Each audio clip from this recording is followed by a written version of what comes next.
There it is. Cool. Transition, and we are going. Cool. Okay. All right. So, standard intro time. So, hey everybody, welcome to the second dev stream of the Overseer rebuild. As before, I am Multi. I am the organizer. I just make sure everything's going correctly, that kind of thing. And joining me today is Sai from last time. They are the head of the item dev team. Hello. And then this time, we have the head honchos themselves, Dichotomous and, well, DC and Skulls. What'd it do? Hello. And they have a lot of info they want to share with you about moons, things like that. So just a standard thing right at the start. While we are discussing a lot of these, and most of these are planned to be implemented, some of these might change at some point or another, just as a heads up. So things that you hear us discussing or saying that are going to be in it might change in one way or another as we go in through development. Mostly because we want to make sure it works, it's possible. Oops, shit, sorry, I just hit my mic. It works, it's possible, and so that it doesn't, break anything, or it's actually doable, that kind of thing. So just keep that in mind. But yeah, we have all kinds of things to show you. We got some new art I want to share with you guys. I'll also, if it's okay with DC and Skulls, show some of that hack and plan stuff, which is what I use to organize everything. Yeah, sure. Okay, Love cool. to see it. But yeah, we have quite a bit to discuss. I'll just hand it over to DC and Skulls because I know they want to get their part out and talk about their moon stuff they've been doing. Because it's really fucking cool, so. Oh, thank you. Sometimes I worry it's not. It's one of those things where it's been in my head for so long. I've been working on the moons for 5 years. Essentially, what we wanted to do was DC approached me about doing the moon stuff because when I see you guys play Overseer, I'm so impressed by the dedication and how much love you have to like every minute detail of what Esper was in the game, and I'm not that kind of person at all. Like watching you guys grind for Grest and like calculating everything, and it's so impressive to me because like that's not the part of ooh, you're right.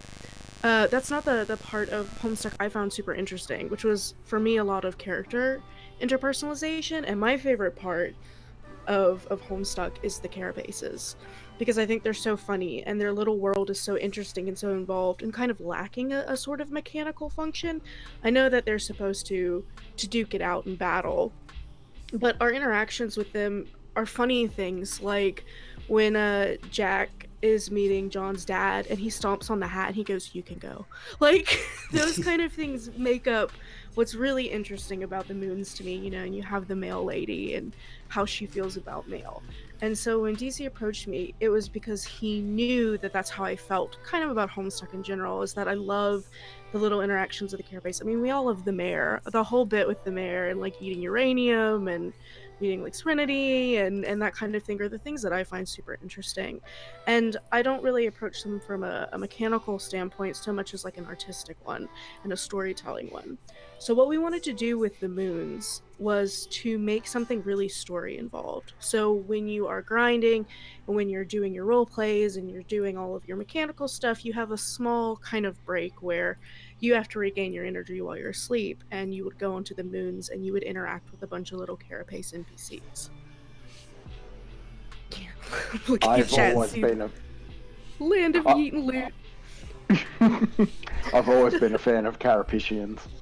Yes, they're so precious, and like you get really involved in them, like you really root for them, and that's the kind of experience we wanted to have with the moons. I know originally DC had added some stuff where it's like little quests that you do on Durst and Prospit, which was kind of more of like a, I don't want to say like an idle simulator, but sort of, where it's things like on Prospit you're painting fences and helping people out. And that was just kind of an experiment in the attitudes we want to have for Prospit and Durst. A lot of things that are super Getting actively interesting. called out for playing Adventure Communist right now. Yeah, right. So basically, you know, that was kind of a test to sort of try out the differences between Prospit and Durst. And I think what we ultimately decided on together was a lot of people have talked to me about Prospit and gone, well, they're really like wholesome, aren't they? And I don't think that's true. I think they're more trusting, whereas Durst definitely has no trust in anything, except maybe the dismal area of life that something will hurt eventually. So when we Oh god, I just realised what the manic and depressive sides of Shoggorath. correct, God. yes. So it's not that Prospit is particularly cheerful. They are happier and they are more trusting. But it's kind of like the flip side of the same coin is how we wanted to make it. So Prospit isn't so much about sunshine and flowers and happiness and, you know, but more like enjoying a sense of civic duty. Enjoying the trust that they kind of all mutually have in each other, even if it's not very founded in anything, and basically the belief that people will do good generally. It's not that they Hopefully. don't think Prospitians, hopefully, that Prospitians won't, just generally they do. Whereas with Durst, it's a lot less trusting. You think your bureaucracy isn't there to help you. And I mean, when you look at Durst in Homestuck, it's not. It's all very inconvenient. So, what we started working on, we have 2 stories right now, and the first one we're trying to get really polished is the one for Prospit. And that's because for me personally, Prospit's harder to write, so I liked the challenge of it. I'm very much a Durst Moon kind of person. I like that dry, like the Midnight Crew is maybe my favorite part of Homestuck. But then you think about it, and the mayor was from Durst, and he's a sweetheart, right? So, you know, you can't push too hard in one way or the other.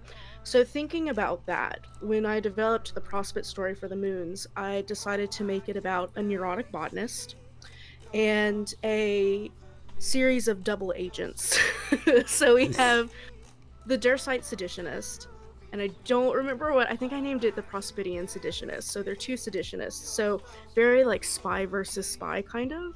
And so it was funny to write a seditionist for Prospit, because you don't think about them having spies or seditionists, you know, but it's a government, so they probably do. And basically, it's a plot to destroy Prospit's food supply that the botanist has to solve. So essentially, we've made these kind of like, I don't want to call it an RPG, but I've called it more akin to like a visual novel. Where you're experiencing this, or at least watching kind of through a viewfinder of these carapaces and them trying to solve their lives. No good monarchs, correct.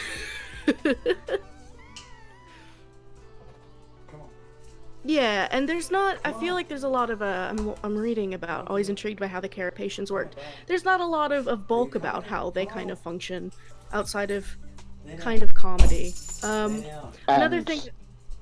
And like the stuff in the comic from how they raised Roxy, for example. Correct. And that's about as much as we kind of get on the high whim. So yeah, I kind of wanted to expand on that and make really memorable characters that people like quite a bit, and to really kind of make a cultural staple of both Prospit and Durst. For the Durst story, which isn't as polished, but was way easier for me to fill in the blanks for, you have a story about a baker and her crew. So they're like a gang of bakers. And basically, it was kind of a throwback to Jailbreak, where we say things like, every cake in Durst comes with a tool to break out of prison. And a Dursite baker's dozen is actually 11. Why should they give you anything more? So, like, those kind of in-jokes. Kind of my chance to experiment more with the Homestuck style, the visual and storytelling style.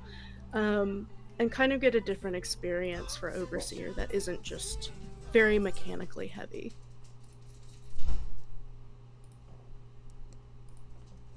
Sorry about that. I had to mute my mic. You're good. It sounds really cool. I really like the entire story thing, because I'll be honest, a lot of people that I've seen that try to do anything with moons in relation to either game content or role plays, things like that, they don't typically add a story to it farther than there's a big bad there and they're doing big bad things. But other than that, they're gone. They're not even at the moon most of the time, so it's fine. Right. So they typically just treat it as, I'm just going to go to my dream self, do one thing, which is really simple that I could have done at any point, but decided to do it now, and that's it, and go back to my real self. Like, they don't really do anything with it. So right. That there's going to be a storyline you go through and new characters that you meet specifically for the rebuild that you're designing, that I've seen art of, and they look really cool. That kind of thing, I really love it, just because it looks all really cool and sounds really cool. Because it's more than just go to sleep, fight, come back. Yeah, no, and I was always aware that it was like that in version 2, and kind of the founding thing that I had for what I wanted the moons to do in the rebuild was to be the exact opposite of that. Like, it was a place to be able to put some narrative into the game, in a game where, generally speaking, the narrative is very sort of procedural or genericized, or like, it's built so that you can put your own character and motives onto it. That was always the point. But then that's always inherently meant, okay, we can't do any of our own storytelling because you have to be able to do your storytelling.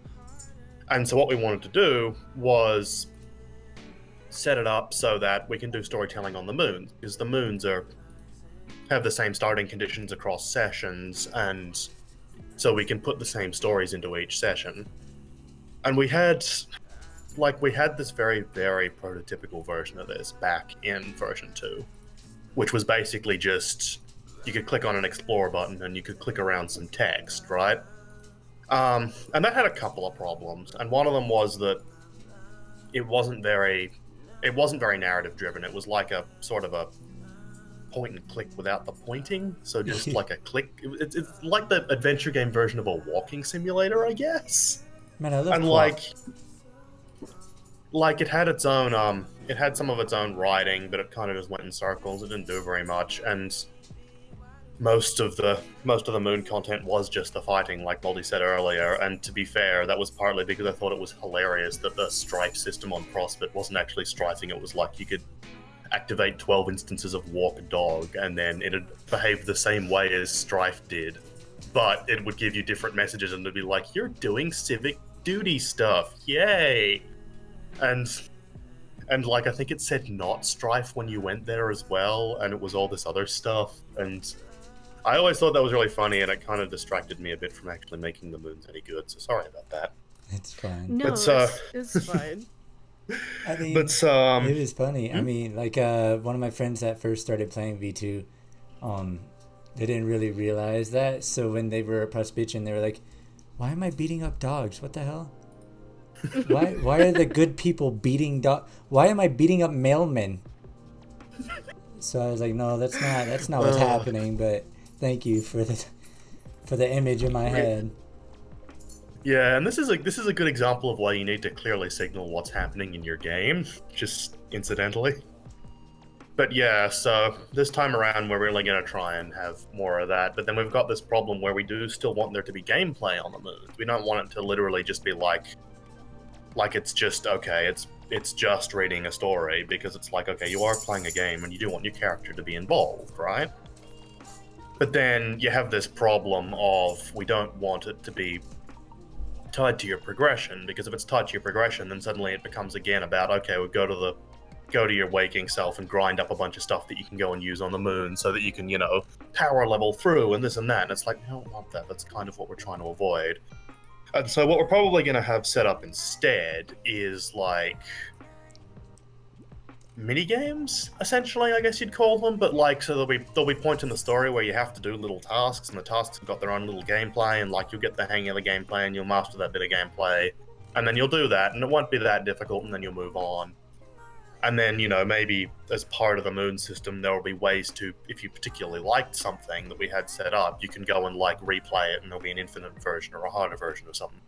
And you can go and just sort of do time wasting on that, and maybe you'll get something for it, but we'll set it up so it's not like a good idea to go and grind it or whatever.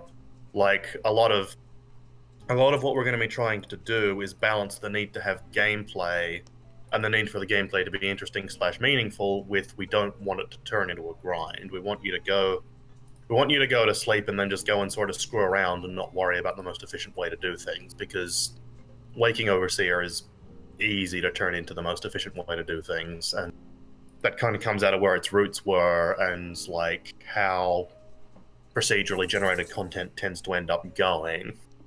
And like, I don't want the whole game to be that. There's lots of games where the whole game is that, and more importantly,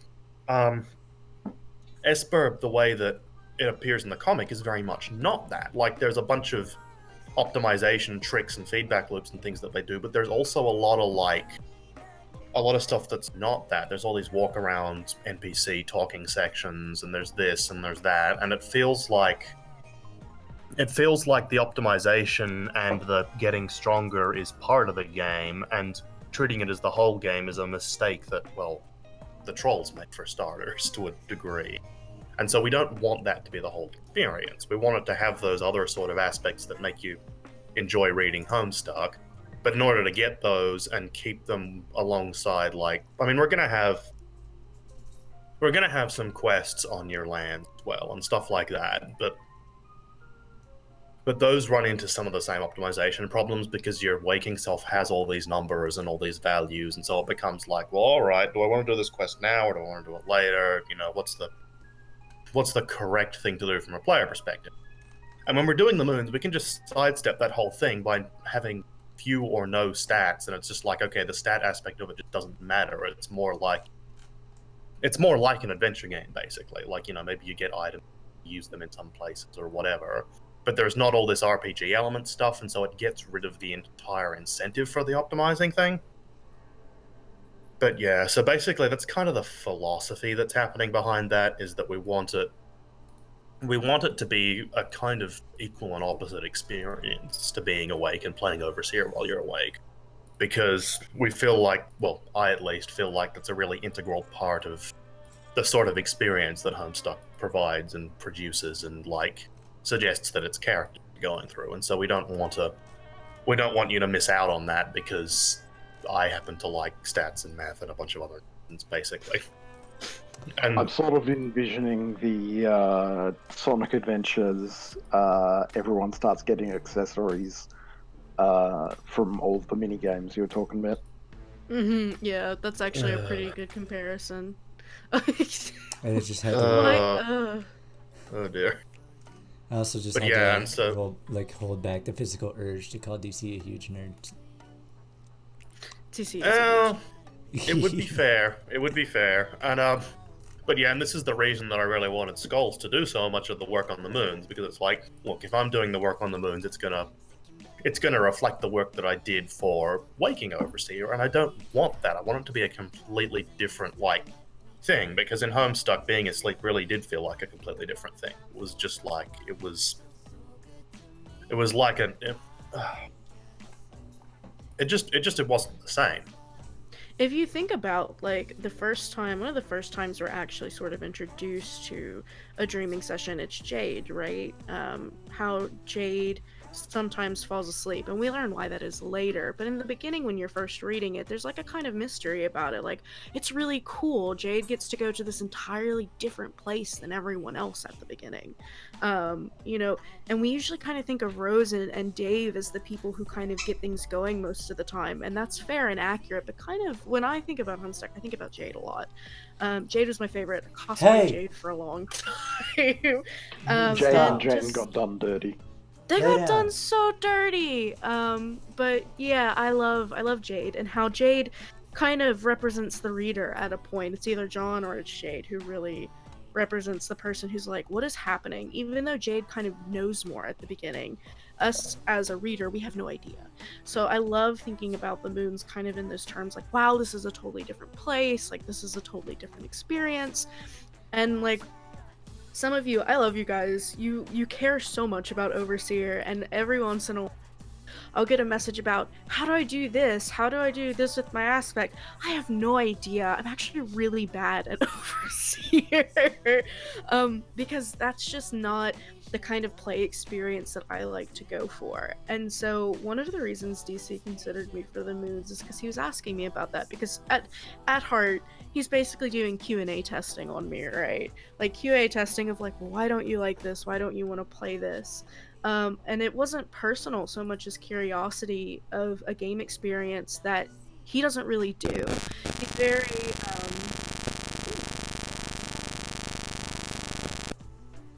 there you go.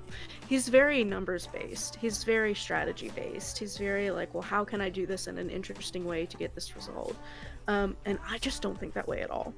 I think like, oh, how do these colors make me feel about this character? How does this scenario make me feel about the actions I'm taking? I'm the kind of person, when you accidentally do like a bad quest in a video game, that I have to start over. Like there's no structuring it for me and trying to figure it out. I love games like Fable and like Animal Crossing and that kind of thing. And I don't think the moons will be like that, but I'm kind of aiming for that sort of experience. Something I don't want to say softer, but that's what comes to mind. Something less numbersy to try and Press get. D-pad to fart. Yes, and press F to pay respects. Though if I included that in the moons, I would have a good time. Watch out for press F to pay respects on the moon. I just imagine a very sentient F with a dagger coming towards you menacingly. Yeah, and they're like, we don't really understand what this is, but it's here. Yeah, so that kind of thing. How DC really is just very, very much at heart like a human calculator with feelings. That's the kind of gameplay he enjoys. And this actually kind of reminds me, I'd kind of forgotten about the whole QA thing, but a lot of it came out of like me asking Skulls why this gameplay, what was wrong with Overseer, basically, because they had very little interest in doing anything with it. And eventually we got down to, it's not that there's anything wrong with it, this isn't my sort of gameplay. And this kind of set off a problem light in my head, because Skulls and people like them are a huge, under-considered and underrepresented demographic in gaming who represent a large part of the Homestuck fandom, and I want Overseer to have something for them as well. And so the obvious thing to do at this point is say, well, what sort of thing would you like to play in this sort of space? And then it kind of went from there.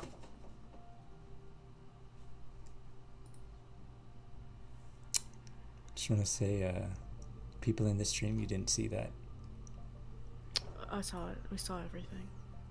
I wasn't looking. What happened? I totally did not just cast a 100% Give me the damage, nug. a 100% aspect pattern on myself. I did not do that. Oh, that's why both of your bars are empty. Good job. That wasn't me. That was the nugget taking over of me. course. So, hold on. How much did we talk about the item system last stream?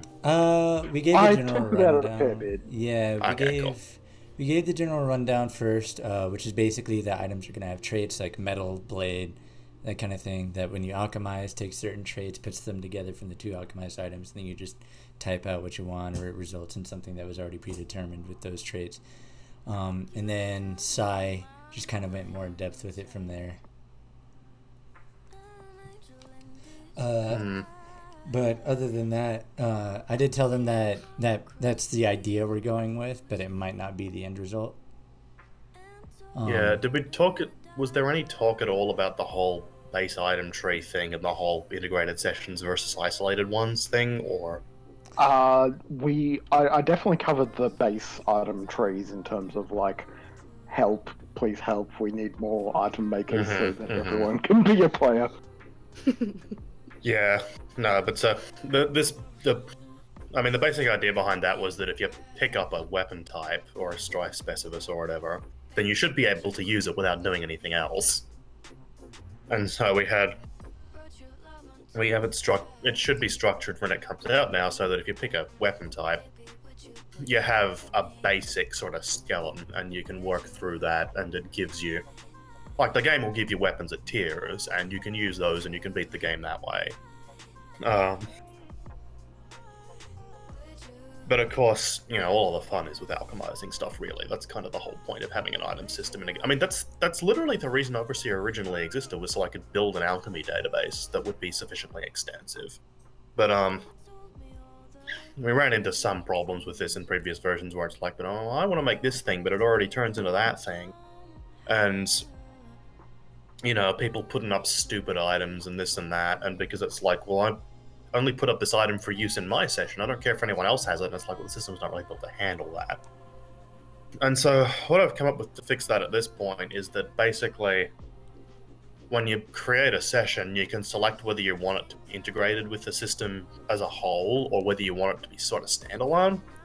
And the idea is that if you have it as integrated, then it uses the base items and it uses all of the items that have been user created by other integrated sessions that we've that go through a sort of similar process to what we have at the moment, where it's like, okay, you're formally submitting the item as for consideration in the alchemy system, and then we look at it and we get some number of them put in over time. And obviously it'll end up being a fairly slow process because, like, with version 2 we got completely flooded with those item things. But, like, in principle, the idea is that that's where the old item submission system goes to, is that we allow the player base to slowly build up a collection of these items so that you can have this experience of, oh, that's already a thing, I can go and look this up, and the codes are all the same, so you can have this experience of sending item codes to other people and all this other cool stuff that they did in the comic. But then that doesn't really deal with the situation that we wanted of, it being able to sort of make it your own game. That wasn't really compatible with this whole shared universe thing. And so we thought, well, why don't we just make these two things separate and have them be their own thing? And so if you build a standalone session, the idea is that you just get the sort of skeleton of items that's available. And then basically all of the stuff that you alchemize in that session is your own instead. And, like, in the far, far future, we might have it set up so that you can import any items that you want from the integrated system if you want them, or you can ignore them if you don't. But, like, from the starting perspective, it's basically just, okay, there's a bedrock of items and everything else is up to you. And so your choices are, you can do that, or you can do this thing where you're integrating and making use of the items that other people have made before you, and that it's this whole sort of, it makes the alchemy system feel more like a real thing, if that's what you prefer. Yeah, I mean, it could lead to a lot of really cool things, but I can't help but imagine some people are like, where are the body pillows? But hey. Yeah, that's one of the things that I'm definitely cracking down on. Yeah, no, it's we had a bunch of that crap in version 2, and basically it's like, if you want to put an item into the integrated system, that item has to be appropriate for everybody. Like, we will allow a limited... It will go through the same approval process that items that my team are working with right now will, basically. Yeah, it's like there might be a very limited amount of, like, referential stuff that you can do in there, but, like, it's all going to be very, very carefully monitored and pinned down. And, like, we're going to emphasize that because you have the option of going and making a standalone thing and creating as many body pillows as you like, if you're making an integrated session and you're submitting to the integrated item system, you're submitting items for the entire game. Essentially, you're trying to create a piece of the game, and your submission is going to be treated with the same seriousness that we treat everything else we're making. And it's like, if you want items that are weird and offbeat that like only you get, or that are, well, body pillows or whatever the hell else it is. Or inappropriate in other ways. Yeah, no, exactly. Then you can go and you can. We had issues with like underwear, and it wasn't that Yeah. it was underwear, it was that there were some really creepy descriptions of what they were. Yeah. I And don't- so, like, if you want to do these things, you can go and you can make your standalone session, and the items are limited to you, and they're limited to your session. And it's like, that's fine. We don't care what you go off and do in your sort of private area. Broadly speaking, there's probably going to be some limits to that as well. Like, if I don't know, but I'm sure somebody will come up with something where it's like, you know what? No. But yeah. So for the integrated thing where we're gonna try and narrow down the submission space a whole bunch, I guess, just because like we do want to build this overall alchemy system, but we want it to be something that like Hold on. Sorry, no, you That got it. everyone- Sister. What's up? yeah, sure. We want it to be something that like everybody can participate in, and so we don't want people to put in items that'll feel like they're excluding part of the player base. And so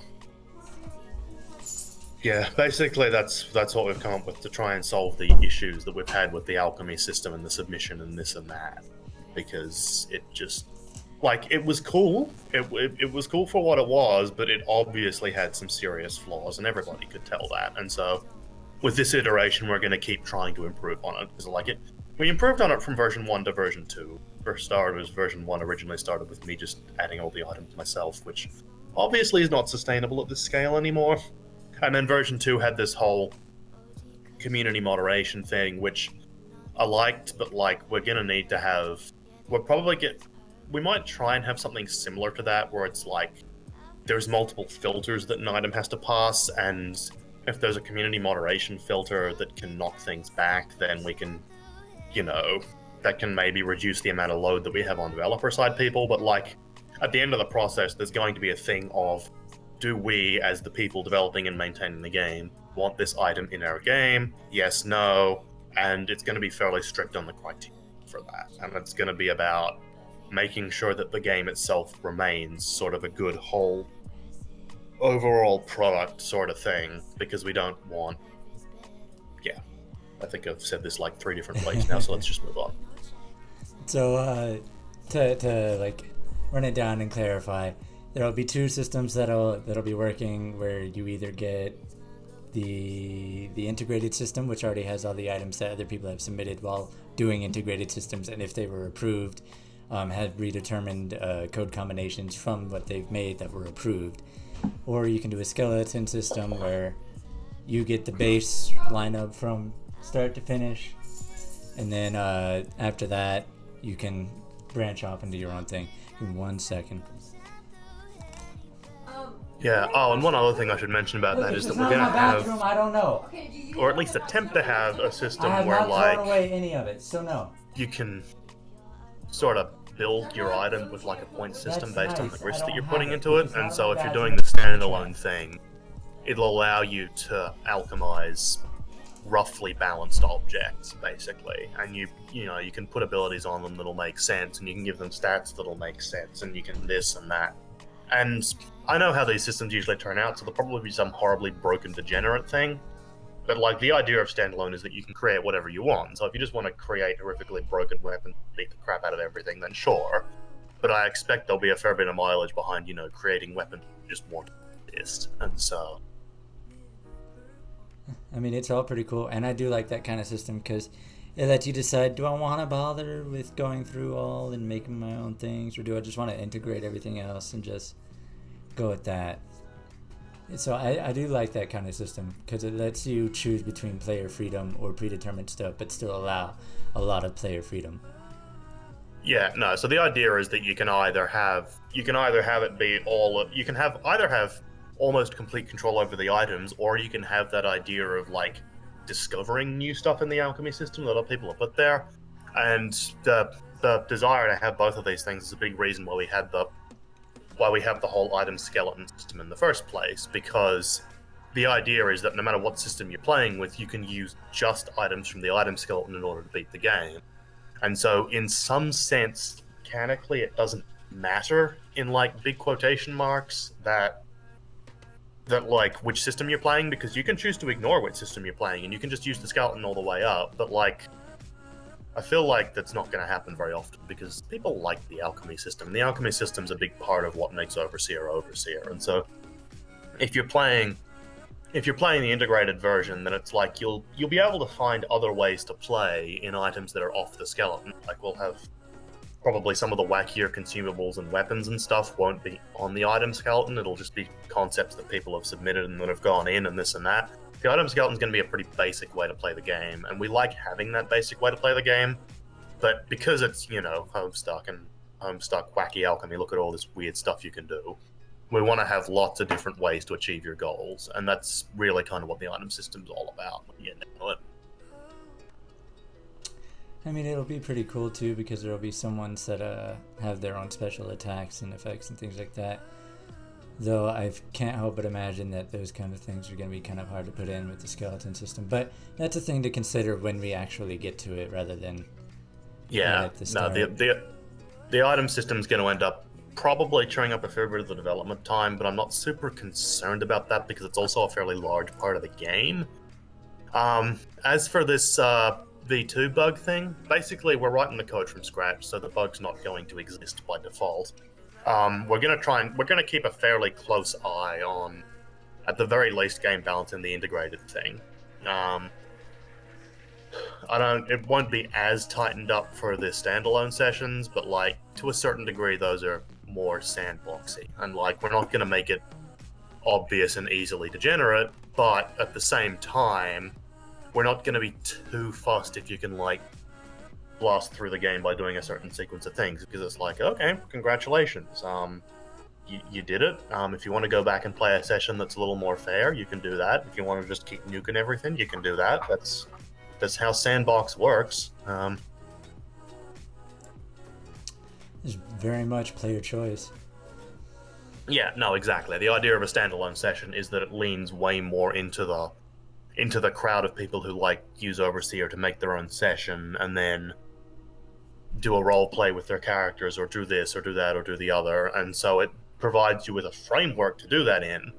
And because originally Overseer was nothing but that framework, it didn't have the energy system, it didn't really have anything except an item table and a button you could press to fight stuff. And so you'd press the button to fight stuff and you'd get wrist, and you could be like, well, and the idea was that you'd role play everything else, right? It'd be like, well, okay, so we're walking around here, and then we find these imps, beat up these imps, and then the system would tell you how much grist you get for the imps, and then it'd be like, okay, well, I can now make these items, and it was kind of like, I don't know, it was kind of like having an automatic dungeon master sort of thing. And then it kind of grew out from there, and so a lot of the problems that we had with version 2 was kind of growing pains from that. Like, we still had the click to fight things system because we were busy sorting out other stuff. And so a lot of what we're doing with Rebuild is sort of moving away from the last vestiges of that. And so we've got the whole, you have an actual house and you walk around your house and you can build your house, and then you can walk out onto your land and your land is procedurally generated.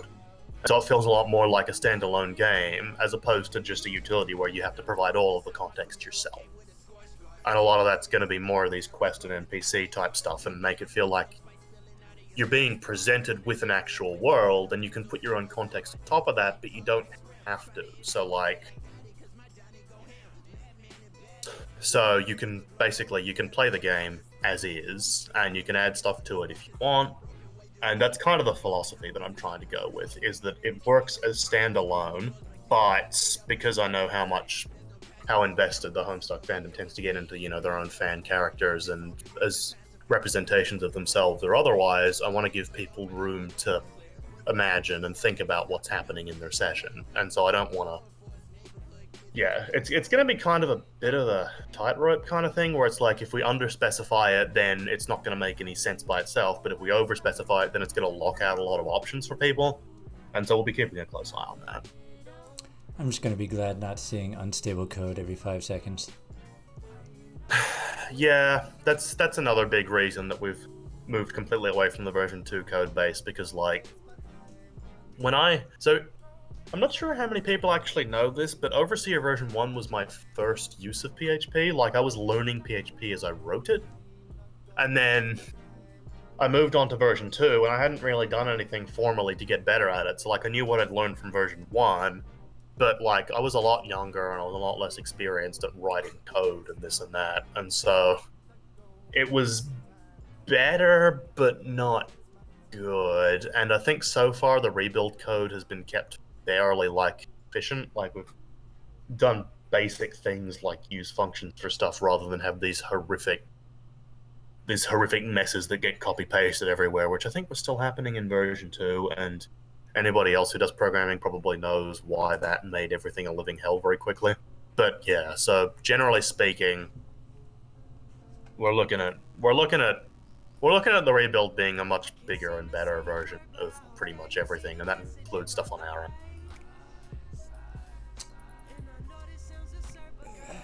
Well, at least it'll be more refined, and I'll be honest with you, it's already kind of fun to play, which is actually kind of why I'm sad why I can't show gameplay. We've had a few problems getting the actual dev build or the rebuild up to show actual gameplay. Thell's fixing it at the moment, so once that gets fixed, then you'll see actual gameplay. But house building, things like that, that's already in, so is using the machines.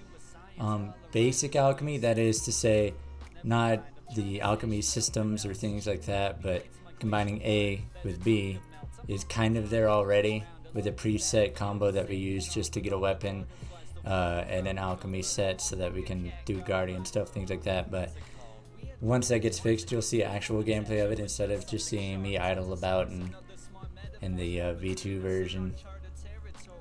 Yeah, and it's got like this sort of prologue thing that happens like before you enter the medium, and you play through that and it kind of acts like a little tutorial, and it's not just kind of like, oh, I'm going to click on things and I'm going to blah, and it takes you through using all the basic doing all the basic alchemy. And there's this, well, I won't spoil too much about it because I'm sure they'll want to show it off when the gameplay stuff comes up, but basically yeah, it's like this whole little section of the game, very, very little comparatively, and then once you do that, you sort of get into the medium, and it's what you expect from Overseer generally at that point. Yeah, well, I mean, it may be very little, but it's still very fun, and it's hell of immersive, especially for roleplay and things like that. Yeah, no, I think it really helps to have it because it teaches you some of the basic game mechanics, and there wasn't any of that in the original Overseer. You just went in and you were confronted with a bunch of stuff to press on, and you were like, what the hell is all of this nonsense? Yeah, it just immediately opened up and it just press buttons. Yeah, it's like, okay, what's this do? It's asking me for things. What are the things? And then you'd go to the wiki and try and figure it out. And that's not good game design. And so we realized, hold on, the whole point of the pre-medium section in the comic for the game was to act as a tutorial for the game. So why don't we just do that? And then you got V2 and now the rebuild. Yeah, no, exactly. And then, so you get through that bit, and then you show up in your house, and you've got your basic machines, and we've got the thing where, like, your server player deploys them to specific tiles, and you go to the tiles, and also crap spawns in your house, and you have to go and beat it up once you've entered, and all these other things. So, like, there's a bit of a primary gameplay loop in there, I guess is what I'd say, and what we're doing at the moment is mostly extending that. Like, we've got to extend it further out to the lands, and we've got to extend it over all the gates, and get a lot of the sort of procedural content stuff set up. But, like, the absolute bedrock fundamentals are there, and it's just a case of extending at this point, I think, is a lot of it. Although there's going to be a lot of extending, so don't take that to mean it's almost done. It's kind of like saying, oh, well, you've got the engine built for your game, and now you need to build the actual game. It's like building the actual game is a significant part of the process. Yeah, they were doing it in a different way. Well, I actually don't fully know how V1 and V2. In my assumptions, I'm guessing they built that system as they got to that system. But in Rebuild, how it's being done is we build a baseline for that system, and then it gets built on top of until and then it gets refined and then it gets a bit more added, refined again, and then it's done. But I don't know mean, how V1 and V2 were developed. I think the term you're looking for is ad hoc. Like, It might be. like we had basically, it was like, I mean, especially version 1, where it was like I was basically just messing around with PHP scripts and seeing what I could do with PHP scripts, and it was like at some point it was like, oh, I guess this is like a game, and it was funny because the original story was sort of like going back to the MSPA forums, which, unless I'm mistaken, are like still dead after years. And there were a bunch of these posts in the, like, you know, fan creation thing where it was like, I'm making a version of SBURB, here's demo 1. And it'd be like, oh yeah, demo 1 looks cool, and then you'd never see demo 2 or demo 3 or whatever. And so at some point I just kind of went in and posted, I have already finished making a version of it, here it is, go and play it. And I feel like that kind of, because there was obviously a huge demand for like an SBURB simulator at this time, but people kept trying to work on it in ways that were like, you know, they'd try and 3D model it and they'd set it up in this way, and you'd run into some insurmountable challenges with that. Like, how do you make a generalized alchemy system? You need a model for everything. And so I realized, okay, if I just kind of make the whole thing text-based and like generalized to hell, maybe I can actually produce something that kind of works. And so I did that, and it did kind of work, and a bunch of people started playing, and it was like, oh, I guess I need to kind of extend this a bit now, and it kind of just grew out from there. And we tried to do version 2 as sort of a fresh start thing, but it was a bit hampered by still not knowing entirely what we wanted to do. And so a lot of what the rebuild is executing on, all right, let's take the lessons we've learned from the first 2 things, and let's take the idea that we can build this if we sort of set it up in a certain way, and let's actually like make this thing. I mean, yeah, I completely forgot what I was about to say. Cool. That's great. Apologies. No, you're fine. It wasn't as a result of you talking or anything. It was just from another thing I was typing out. Come on, what was it? Oh, right. Here, let me pull up the hack and plan or whatever. Okay, so basically, how I was explaining it earlier. So what I mean by getting a baseline done before building it up, then refining it, adding a bit more to it to get the finishing touches, and then refining that, is basically, well, the easiest way to explain it would be like the frame motives. So the frame motive system, I explained the overall basis of it last time, which was if you have a regular frame motive, like the solo frame motives, I believe they're going to be the pre-generated ones already. But when you get to the combo motifs, it's actually going to be you and the person you're comboing with, or persons, if we do the tri motifs, working together to give it a name. You'll give it a description, and then deciding on its effects and things like that. So the baseline for that would be first implementing the naming system and the description system, and then not putting in the effects or anything, but getting them coded in, like getting damage coded in, and then getting healing coded in, that kind of thing. Not putting them as anything, just getting them in there so that they can be utilized later. And then once that's done, stop it there, move on to the next system, and work on that.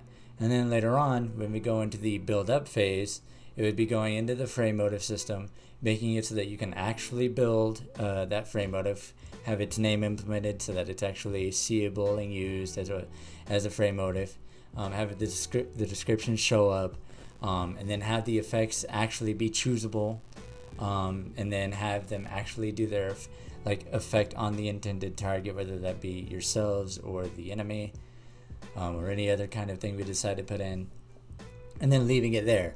And then coming back later to refine that system so that it's not as clunky as it would be from us just putting it all together without any real general idea of organization, just having it in there.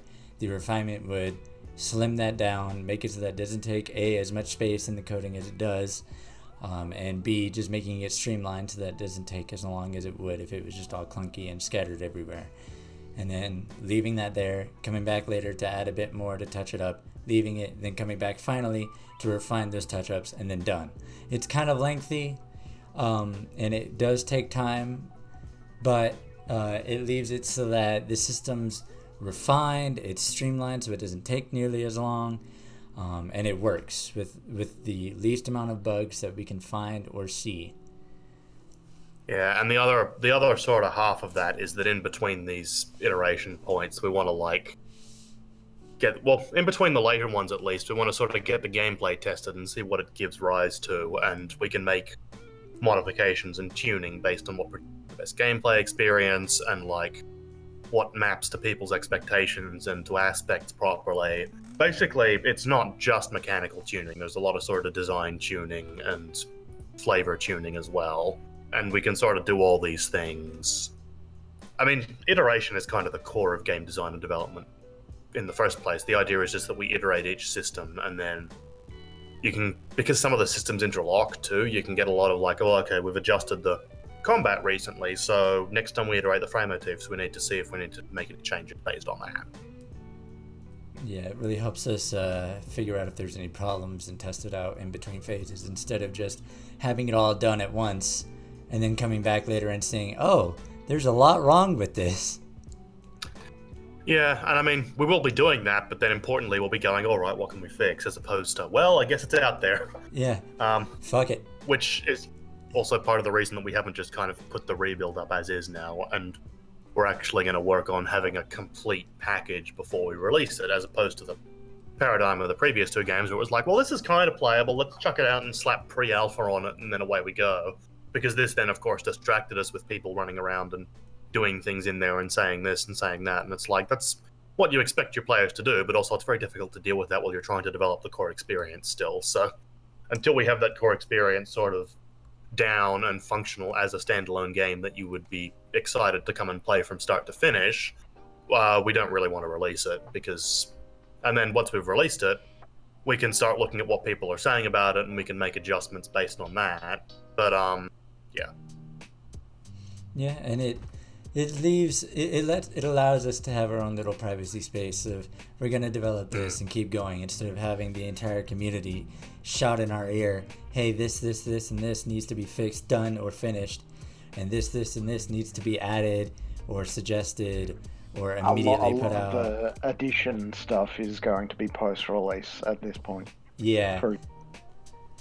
There's been a lot that you guys have actually suggested that we've seen, that we've taken in and put as post-release stuff, because while cool and kind of, would, continue the experience and give you more for the rebuild, it's not something that's intrinsically needed as a base thing, a core thing for the entire rebuild, for you to be able to go from point A to point B, point A being pre-entry and point B being defeating the Black King and finishing your session. Yeah, it's but to sum it up in a sentence, you can't enhance the experience if the experience doesn't exist yet. So we're going to finish creating the experience, and then we can start working on enhancing it. Yeah, and it also gives us time to kind of refine those post-release ideas as we're doing these other ideas as things change, instead of trying to put in those post-release ideas immediately and then realizing later these don't match up or don't work together, and now we have to rewrite the entire thing. Yeah, and it also means that if we have post-release content that's like a new system or a new part of gameplay or this or that, we can basically focus entirely on developing that while we're developing it, rather than having to develop it integrated with everything else and considering everything else.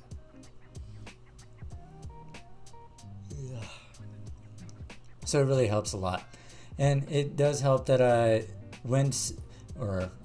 but as we're doing this, you guys do kind of help us, like with the rung naming. Once we had the rungs implemented, we wanted to have predetermined names, but we only had, at the time, I was just a writer, but we only had about 2 writers, me and Grim, and coming up with this 612 rung names was hard enough with 2 people. Imagine doing it all by your lonesome after I had started organizing everything. And so at that point, it just wasn't viable, and we were just going to leave them blank, and then you would have to do it. But at that point, you guys wouldn't want to do that. And I felt it was felt like that kind of detracted from the whole this is an RP and it's kind of immersive for Homestuck. So input all your 612 rung names that even we as developers couldn't come up with. And so we were like, instead of having us decide and input the entire base names on our own, why not just have the community come up with those 612? It's a lot easier to have 1,000 people suggest 612 names, one per person, rather than just have one person suggest 612. Yeah, and I mean, community input has always been a big part of Overseer, and the sort of central conceit of Overseer has always been building an SBURB simulator. There's too much content that you need to make it feel right for like an individual team to do, and so the idea is to correctly harness community contributions. And a lot of it's just been the process of learning how to correctly harness community contributions without causing problems. And so we're taking another stab at it this time around, and we've learned a lot from the previous two. And like the way that the rung naming stuff went was very good, and the way that we're getting the sort of item skeleton set up, I think, is very good, because it's a very sort of narrow and restricted input that we're asking for, where it's just like, okay, here are some guidelines. We want you to try and contribute along these very specific guidelines. And the alchemy when the game comes out will be a little bit less sort of narrowed down, but like still a lot more narrowed down than it was in version 2, because basically the amount of openness that was in version 2 caused some issues. And so like we're gonna try and direct things a lot more specifically so that we get the sort of items that people will want to be in the game, and not the sort of items that people won't want to be in the game. Yeah, helps us kind of. It's that idea of we're letting the community get involved, but we're not letting them get too involved like last time. Well, it's not even so much a matter of people getting too involved. It's a matter of people getting involved in the wrong directions. It's like we want to take the community involvement and channel it in the direction that will make the game better, and that will provide enhancement to the experience for everyone, as opposed to people going off and making, various things that just aren't appropriate to include in the game, and that people will. I don't know. It's kind of difficult to just come out and be blunt and say, the item that you've made is not good. But like, there was some of that. Like, we need. I don't know. This is always the hard thing about contribution stuff. You don't want to come up to someone and say your thing is bad, because it's like, well, part of it's on us. Part of it is like, if people are submitting things that won't work, part of that is that we haven't specified closely enough what things will work. And so a lot of what we're going to be trying to do is narrow down the submission process so that stuff that gets submitted and makes it a certain distance is stuff that has a reasonable chance of working, and that you, as a person who wants to submit an item, have a good idea what's expected of you. And so it's not so much, oh, but I didn't know I had to do X, Y, and Z. It's like, okay, you can point to, it needs to match this and it needs to match that. Yeah. And we also have to remember that while a majority of the community are like teenagers and adults, since Homestuck isn't that new anymore, there's still a lot of new people that are that are getting into Homestuck that are kids, mainly. And so we don't want to see that kind of content in a game where kids are playing, and or that kind of content in a game that people don't want to see, or just it's that kind of disturbing content you don't want to generally see in anywhere except, like, we don't want to see it. That's the main thing. We don't want to see it because we don't want to have kids or other people see it, because that's not the kind of thing we're trying to do. If you want to see that kind of messed up crap, that's your own thing, but we're not putting it in this because that's not what we're trying to do. This isn't your. We don't want to see it, and we don't want to broadcast it. Is the thing. This isn't your kind of smut simulator. It's just a pure game. Yeah, no, this is exactly the thing, is that if you're submitting to the global item system now, you're putting up something that you're saying, I think this is high quality, user-friendly content that everybody who plays the game will be glad or at least indifferent to come across. And so it's like, if there's stuff that's more questionable, then it's like, this is the whole reason we have the standalone session thing. You can go over there, and then it's just for you, and it's just your thing, and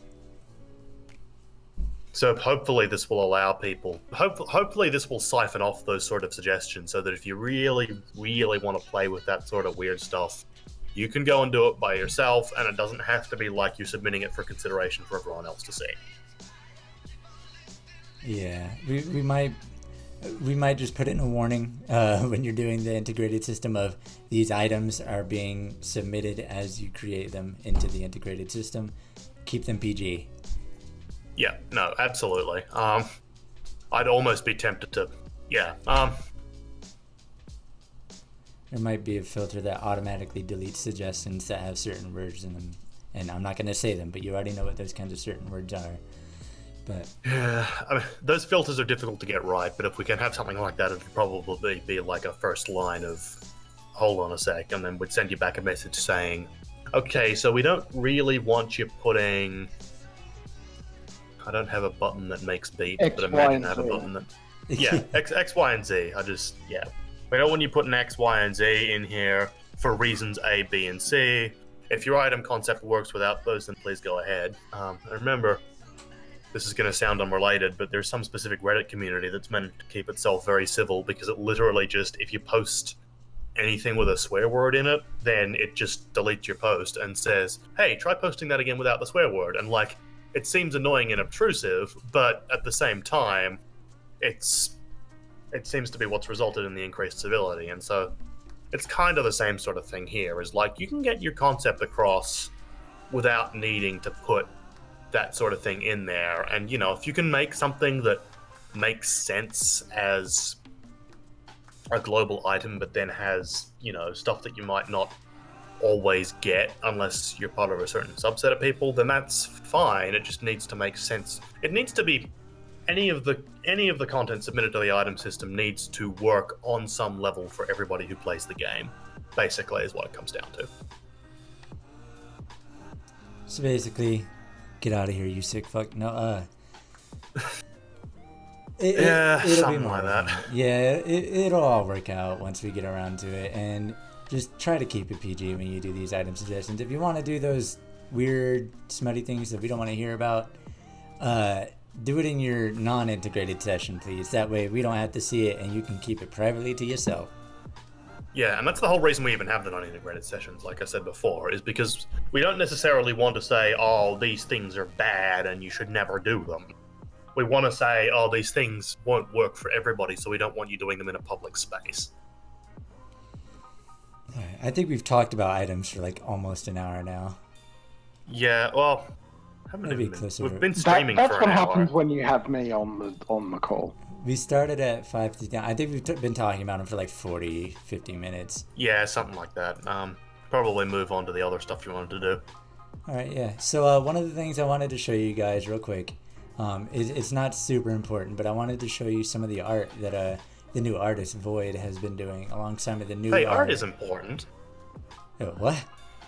I said, hey, art is important. It is important. It is important. Yeah, you're right. I just love the art. I myself am trying to be an artist. I just really like how all of it looks. But one of the things we're trying to do is that during your Denizen fight, you'll see 2 portraits. In the background, you'll see kind of a large artistic piece like you saw with Yadaboeth when Lord English or Caliborn went to go fight his. You'll see that kind of piece in the background, and then you'll see a smaller piece that represents your Denizen. I'm going to go try and grab that art real quick. It shouldn't be too far for some of them. Like this one for Hephaestus. These are just sketches right now. Void is in the middle of refining them at the moment. There's going to be pieces for every Denizen. But this one's for Hephaestus with the 4 arms and the hammer. Because, you know, Forger and all that. And then this one is Sophia, who's generally just trying to look more concerned and helpful rather than just dominating. And then Hemera that just kind of looks down on you and is just kind of scoffing at you trying to challenge them. And then, you know, Lysa, the angry snake lady. It's literally just a head. And then Echidna. That's the old sketch of Hephaestus, but Echidna with the whole looking down on you and kind of acting like the spoiled princess queen type, that kind of thing. But those are the general sketches right now. Void is in the middle of refining them. And then just recently, Optimus has done some console art, like this wolf, which I really like the look of. He looks kind of derpy, and I love it. And the cat that they've also done, which also they look a bit more refined and non-derpy, but I like how cute it is with the white fur and everything. I don't quite remember consorts wise whether a color palette's going to be overlaid onto the consorts so that they match the color that you pick, or if they're just going to be this color. That's more Thil's area once he gets around, because he's busy fixing the rebuild and just with Waterfall and his own company and everything. So once we do get him in a dev stream, he'll explain more about consorts, that kind of thing. But yeah, those are just some of the art pieces I wanted to show you, because I really like them personally myself, and we'll see a lot more art later, and eventually you will see more gameplay. But is there anything that we specifically wanted to talk about? Let me pull up the design again, because I know that there's a lot to discuss still, because there's a lot we're planning to do with it. It's just that we didn't really get into specifics. I mean, I think with some of it, like, for example, with the broad dungeon structure, you can imagine sort of what that'll look like from version 2, and we don't want to get into specifics until we've sort of drilled it down a bit ourselves. Oh yeah, dungeons are going to be a bit more refined. What you see in V2 is most likely what you're going to be seeing here. Just a bit, most likely a bit better looking, and just overall just kind of enhanced a bit, so that it's just not, you move to square one. There is a thing on square one. You have done a thing on square one. Yeah, we'll have a little more variety in there. And basically, I mean, the dungeon system in version 2 was kind of like a prototype for, in some ways, the entirety of the rebuild, in the sense that, like, you now have a character in a position in the same way that you used to in dungeons, but it's everywhere. And so basically we're going to try and make dungeons a little more engaging, as opposed to, yeah, you just wander around and sometimes you find shit and sometimes you kill shit. Meh. Yeah. Oh, I just remembered what I was going to try and talk about earlier. The thing was pre-generated houses and the item lists. So basically what I'm talking about is right now in the rebuild, when you see the gameplay, you'll see what I mean by the house. But pre-generated houses, I think that we said there was going to be 12, just so that there's a variety in between all of them. But what would happen is you'd pick a pre-generated house. There would be an option to build your own house to start with, but that's later, farther, like closer to when we start adding post-release stuff. But once you've built that house, you would pick an item list, and the item list would determine what kind of items you have in your house as your base starting items. This doesn't mean kind items, it means in general, like baths, what kind of posters, just in general what's placed around your home. And that was one thing I really liked, because it allows you to personalize your experience a bit more. We might add in later on, again, post-release thing, where you can suggest item lists to add in, but that's further on. But that was just what I was going to talk about. That was all I wanted to talk about for that. But there's going to be new Strife mechanics. You'll notice a lot. And you won't have to go to different menus for Strife. Not anymore. It'll all be in the single Strife screen, where your frame motifs and your abilities that you'll have, and any special abilities you get from items or weapons or whatever you're wearing. All of that is going to be in one single menu, or one single screen. Yeah, and... Oh, sorry. No, you're good. Go ahead. Yeah, and if one particular thing that I was always not happy with in version 2 is that the fighting with teammates thing didn't work very well, and so we're gonna spruce that up a whole lot. So it's like everyone on your team picks what to do, and then you click a button and it executes, as opposed to it being this bizarre mishmash of things. And like, I don't even know if the Black King fight was functional, frankly. It was because we had to try and hack it into this system that really wasn't very well built for multiple players fighting, and so that's been a fairly big focus of like upgrading the Strife system, because of course fighting with people is a big part of the whole session experience, right? And so one thing we have talked about is PvP as well. We will be having PvP as a thing, but it most likely won't be coming until later, once everything else is done, because PvP, while it is cool to have, it's a pretty major thing to try and implement, because there is going to be death. You will be able to die instead of you absconded just in time to not die. Like, death will be a thing. And even one of the options we talked about adding that you could select when you make your session was permadeath. So all of that coupled with trying to add PvP, because you know players aren't going to always be cooperative. Just look at the trolls in Homestuck. But it'll be a thing that'll be coming later. It's just we want to try and get everything working before we try to get anywhere close to PvP, because it'll be kind of a mess to try and get that working. And actually on the Black King fight, even though Overseer V1 is up and running and still like able to be played now, none of my sessions, every time we reach the Black King, everybody's just like, we're tired of the game, we don't want to keep going. Even though we're at the end, it'd just be kind of boring to go at the Black King fight.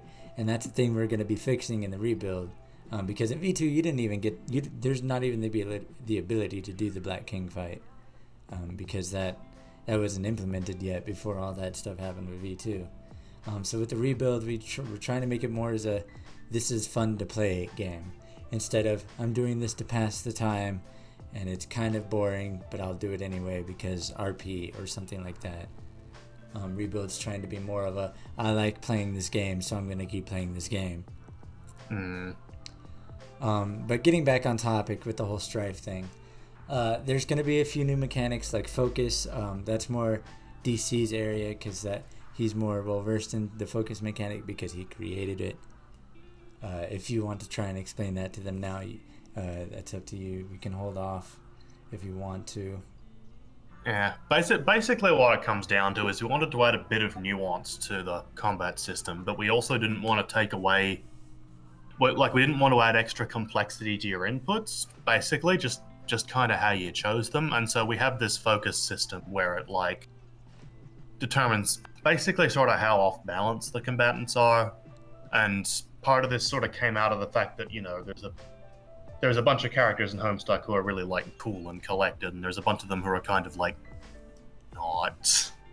And we wanted this difference to actually matter. So if you can play this sort of character who remains very in control of the situation, and they might hit as hard, but they can get bonuses for it's.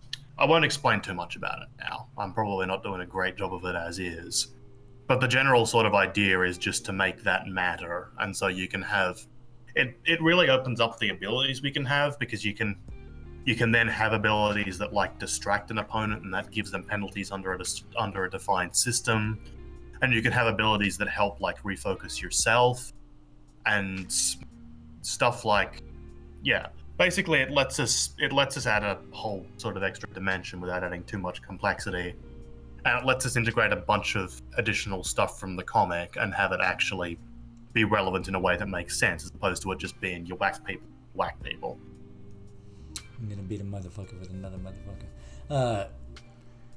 And there's gonna be a few things that tie in with it, like I believe abilities might be tying in with it, as well as aspect patterns. Just Strife. Well, I mean, really. Yeah, essentially everything will tie in with it in the same way that everything ties in with the hit point system. Yeah. Like the focus bar appears above or below like your hit point bar, and it has the same level of it, because like if your focus gets reduced to 0, then you get like automatically critical hit and some other nasty stuff happens. And so you do need to manage it properly. And then actually, I don't quite fully remember, but abilities wise, it was going to be like 1 or 2 per aspect, 1 or 2 per class, and then 1 or 2 per class plus aspect combo, I think. Well, so the way we're going to set it up at the outset is that each aspect has... Basically, each class spec will get a single ability because there's a huge number of class specs. And then aspects and classes each will get sort of a small package. And it might only be one ability, but in that case, it'll be like a very sort of central defining ability. And if it's multiple abilities, that'll probably tie into each other a little bit. Okay. I like the ability system just because it lets you, especially with the whole, there's 144 class spec combos. It means there's basically 144 like classes in general that you can play as. And that lets you do a lot of things. Yeah, and then that combined with the aspect pattern system, which sort of varies slightly based on which class spec picked, adds sort of a degree of individuality to each one, is the idea, without requiring us to like build entire skill trees or whatever for each class spec. It's like, no, because also your class spec is only like part of what defines your character, and so we don't have to be like, all right, well, let's relate everything back to your class spec, because you've also got your weapon choice and your armor, the exact alchemy. Sorry, what was that? It said and the armor and the frame motives and literally everything else. Yeah, no, and the exact items that you've chosen to make and fight with, and so the class and the aspect patterns, which are sort of a separate system to the like role text or abilities or whatever, and so the hard defined role text / abilities we only need to do a few of, because there's so many ways your character is defined, and this sort of acts as an escape hatch for us needing to do, say, 4 abilities per class spec, which would start quickly ballooning out into huge amounts of work. Let me see. Actually, how long have we been going for? About an hour 30. You've been going for about an hour and 15 minutes, yeah. Yeah, I probably got to head off soon, actually. Yeah, I think we might be cutting it too. Just because these dev streams, while we do them, we want to try and not keep them super long. But we do want to kind of try and keep them short so that we can give you overlooks of things that happen and then more in-depth views of what's going to be happening. But overall, we want to keep it so that there's things that we can show next time or talk about next time without just saying everything in one dev stream and then just done. Because then there'd be no point. True. It'd just be like, here's the design document, here's everything we've decided on written down, look that over, and that's it. And that's we said it out loud and we didn't actually give you the document, so we hope you remembered all that. Yeah. Well, there's a dude, I don't know who it is, but they go into the streams and they rewatch them and then put it all on the wiki. Oh, I appreciate that. Yeah, I appreciate that, because I ain't gonna do it. I got enough to do as is. But yeah, I think we'll cut it there then, because we did discuss a lot. You guys did go more in depth with quite a few things, and we explained items a lot. We also went pretty deep in with class specs, and then you guys went to town with the moons, and that's 3 major areas that we covered and went in depth with that are kind of very important. Yeah, no, and when you've got me on these streams, they're going to end up devolving a lot into like design philosophy and stuff rather than concrete details, because that's kind of the area that I'm working on. And that's perfectly fine. It helps give an overview of literally everything, even helps us come with new ideas, refine ones we already had, and that kind of thing. So I'm perfectly okay with that.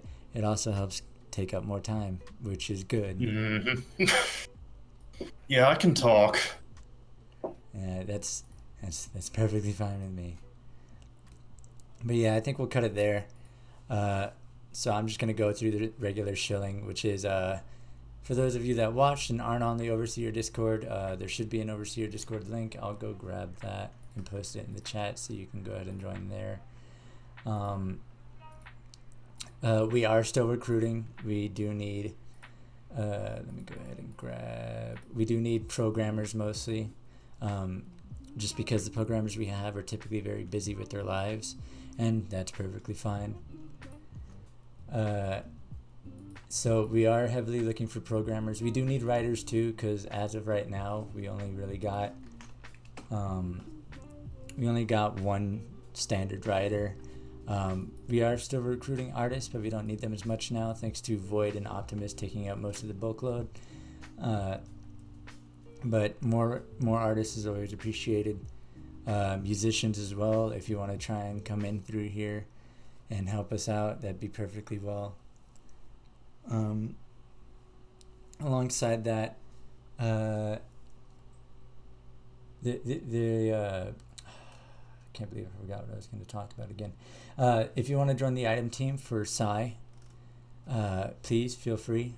They're basically the team that's deciding what's going to be in the integrated like item sets, basically, and the integrated item system. So right now they're building the base skeleton that's going to be seen on everything, and then once we get through all of that and the rebuild's actually up and playable, they'll be the ones deciding what gets put in the integrated system and what doesn't. So they are still looking for people to do that. And then for things not relating to Overseer Rebuild, there's two things. First is Waterfall. That is Thel's Tumblr alternative. Its Kickstarter is still up for those that want to check it out. I'll grab a link for that as well. It's not related to the rebuild at all. It's just kind of a regular old shilling for Thel's thing to get out there. Here it is. His Kickstarter has been fully funded, but feel free to go and support that if you do want to try and give even more funding for him to, make his Tumblr alternative. And then the last thing is the Overseer Legacy. So main thing, it does have a Patreon where you can try and support it to make it keep the servers up every month and recruit the programmer to do more work on it. But the main thing is that it's not related to Overseer Rebuild at all. It's just our own personal thing, and we're trying to refine it. So if you want to go to support the Patreon, let me grab the link for that as well. Feel free to. And yeah, I think that's it.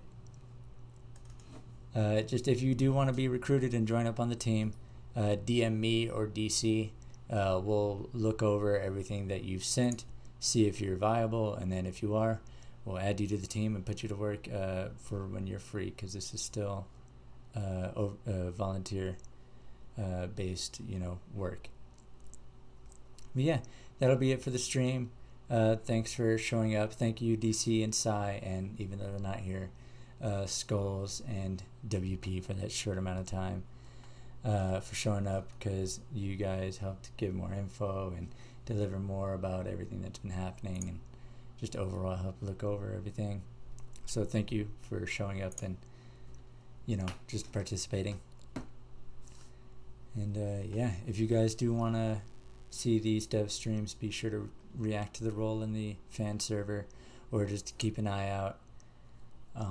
And yeah, we'll see you guys later. Yeah. Toodles.